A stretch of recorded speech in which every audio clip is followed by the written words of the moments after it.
Hi everybody, this is video 2 of the week starting on August the 11th for Module 6. Let's take a look at the responses that have been submitted already. For this this is a relatively simple module. As I said, next week we have Module 7, and for this one, unfortunately, if you submit late, there will be problems because I need to prepare the grades. I need to submit the grades for this class.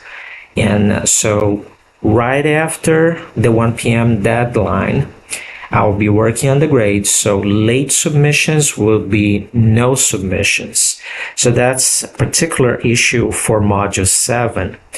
And not submitting tends to lower the grade more than submitting late, but there can be no late submissions here in Module 7. So I strongly recommend that you follow the lead of people like David Vargas, who already submitted for Module 7 early. So that's a good idea to do. But let's take a look at Module 6 submissions. So we have, this is not a correct submission. So let's go up here and see the instructions. The commentary should be at least 250 words and no more than 1,000 words. And that you must submit your .prj file and a .png file with the screenshot of your model graph and results. That's not a .png file. This is a .png file, so this is correct. So this needs to be resubmitted. Mrs. Espino, Teresa Espino, please resubmit. If you do it by 1 p.m. tomorrow, today is Thursday, you'll be fine. This will be a correct submission. As it is incorrect. So it will not count as a correct submission. It will count as a no submission. Now, sometimes when I see so all of the ones that I'm going through here are correct.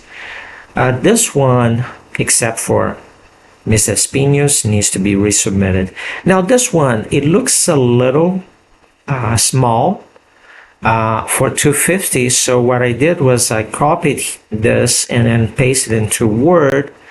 And I saw it was 264 words. So it is complete. It meets the requirements. So this is a correct submission. So there is the .prj file. There is the PNG file that shows us as a figure. And so this is a correct submission. And this is more than 250 words and less than 1,000. So for the submissions that have been submitted, all seem correct. All seem correct, except for the first, right? By Mrs. Pinga. So good work. Again, hit the warning next week. Next week is a special week. Don't be late next week. Now, I wanted to talk about something that illustrates more or less the fact that you need to understand what the data is telling you. And just building a model often is not enough. You need to understand the data to interpret the data correctly. So let's take a look at financial data or economic and financial data that is being published today. And as you can see here, the markets are not responding very well. So this is the Dow, this is the S&P 500, NASDAQ. These two are up, but not by much. This is the Russell 2000. This is the small cap companies. So not a particularly good response. Interestingly, the Dow and the small cap that covers more of the manufacturing sector, they are being particularly negatively affected.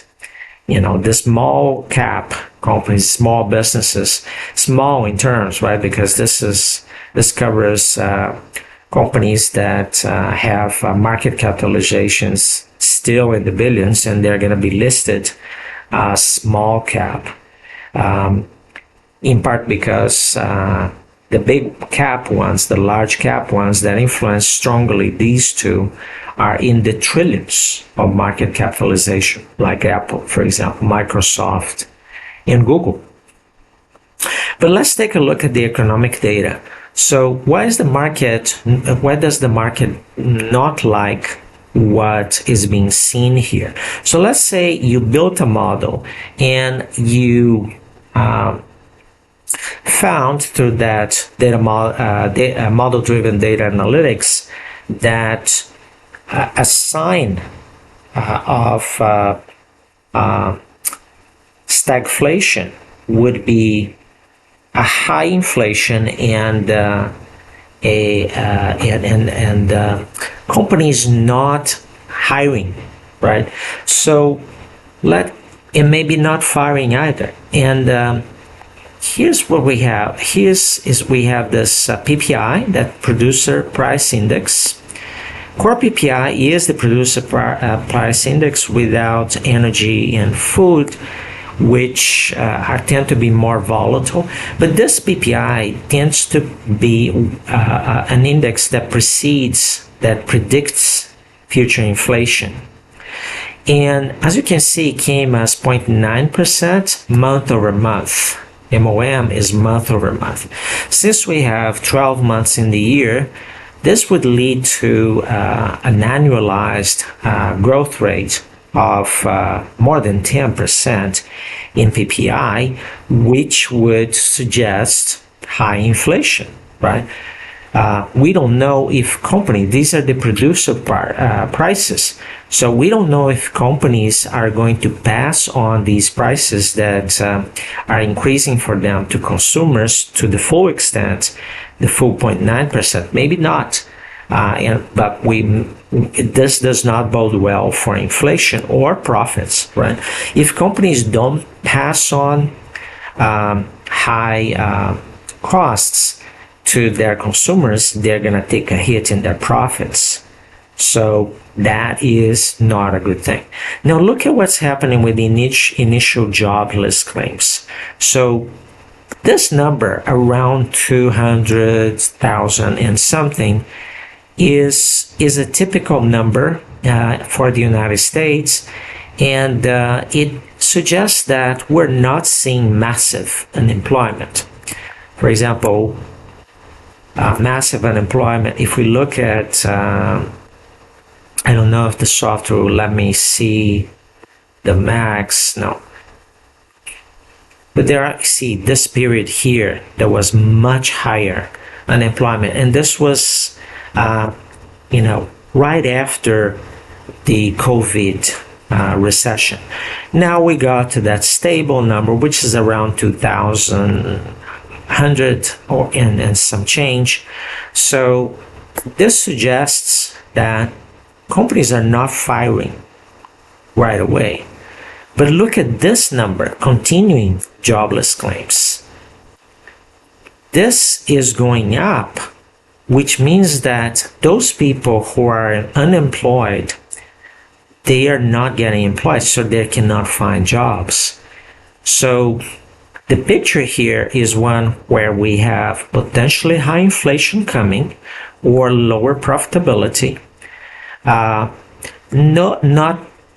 a lot of firing, but people who are unemployed are not finding jobs. And this tends to be a precursor of this one.